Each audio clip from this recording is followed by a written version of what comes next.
my god, speaking of babies, did you guys know babies like would not breathe just for the sake of it?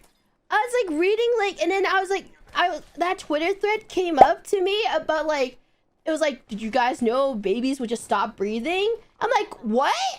They just stop breathing and they do it until they're 4 years old.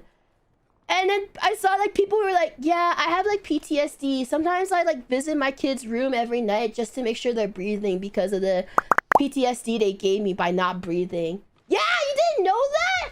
They just stop breathing and it's normal. They'll be like, sometimes they pass out. Just let, and then they'll be okay. They'll just remember to breathe later. I'm like, oh, what?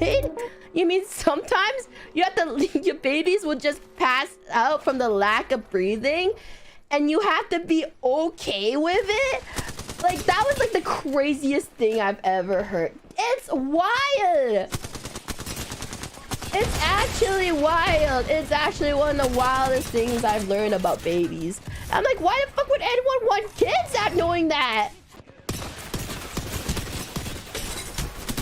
They were saying like it's just a casual thing that just happens. And then parents were like, yeah, it was like one of the most stressful times about being a mother. Like my child would just stop breathing and I have to make sure I don't freak out. Because apparently, if you freak out, the baby will freak out too because they don't know they're not supposed to not breathe. The babies think it's normal. So they're like, yeah, when your baby starts to not breathe, you gotta make sure to do it calmly so the babies don't freak out that they're not breathing. I fucking what? That's like the craziest thing I've learned about kids. Till they're 4! They just grow out of it until they're 4 years old. Yeah! No, I wish I'm joking, but I'm not.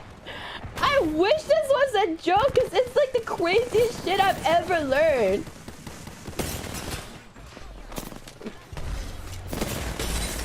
It's actually one of the craziest things I've ever learned today.